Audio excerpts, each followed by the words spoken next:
Let's take you to Kentucky, where in the last 40 minutes, all 4 charges against Scottie Scheffler, the world #1 golfer, after his arrest during the PGA Championship, have been dropped by the prosecutor. They have done a bit of a deal. Here is his attorney, Steve Remines, talking outside the courthouse in Louisville.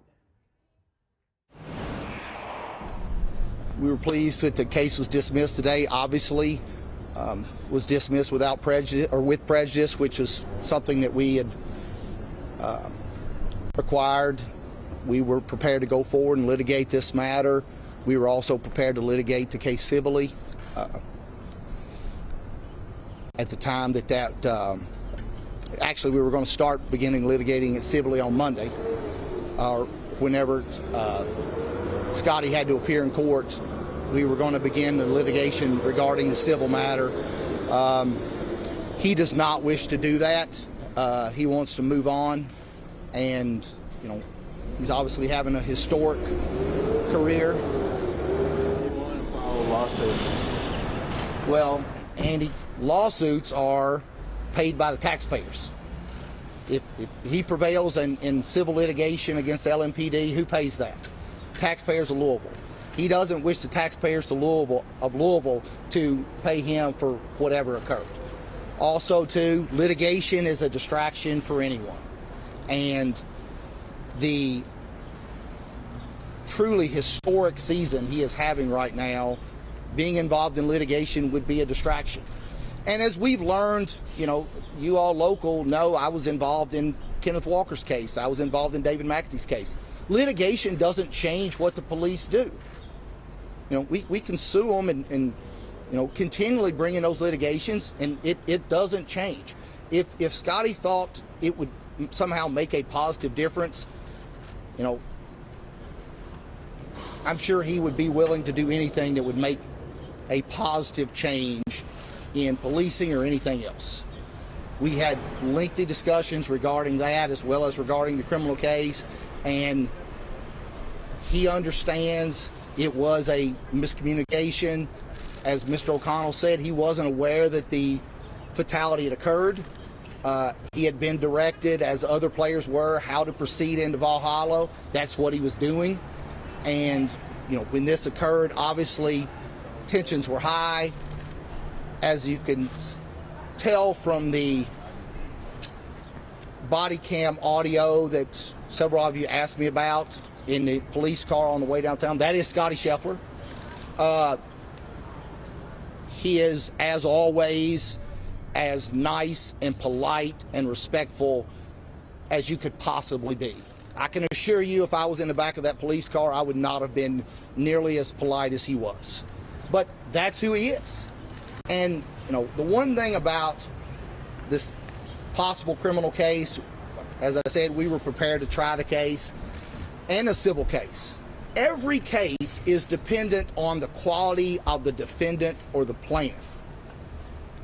If they are likable, they are credible, and they are honest, then you have a good case. Scottie Scheffler, you cannot find one person to say a bad word about him. When he's in a police car after being falsely arrested, he is still a perfect gentleman. I can assure you, Andy Wolfson, you would not have.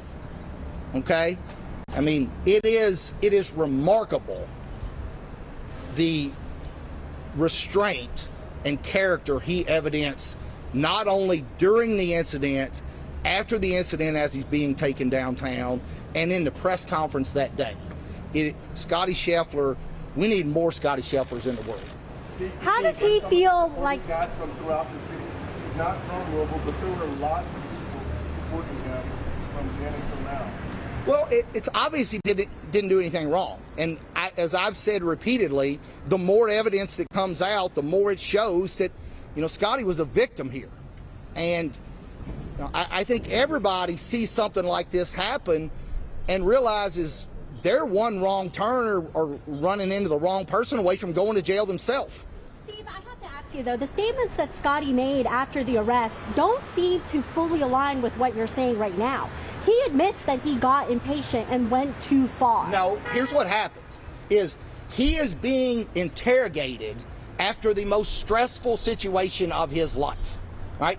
And the officer is actually asking him leading questions and trying to get him to agree with them, okay? And that's why you don't talk to the police, because they are going to try to put words in your mouth. But and this was that's after, exactly what they did. But that was after he No. read his Miranda rights. He didn't Of have course, to speak. he didn't have to speak. But again, he asked to talk to the officer. He wanted to explain to him what happened. However, they are trying to get him to confess to something that he didn't do. And the video evidence shows he didn't do it. That's why you don't talk to the police. They are not trying to get to what happened. They are trying to get you to incriminate yourself. And that's what they were trying to do to him. And he didn't incriminate himself. He continued to show the quality of his character by trying to diffuse the situation.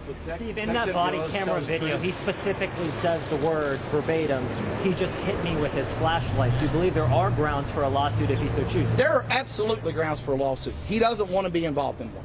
Again, because who pays? The taxpayers of Louisville. Scottie Scheffler doesn't want the taxpayers of Louisville to have to pay him a dime.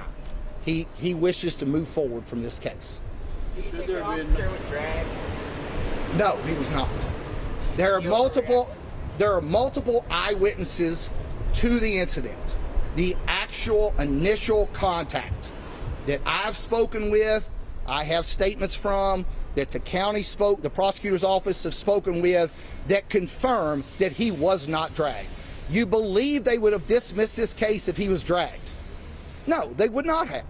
That did not happen.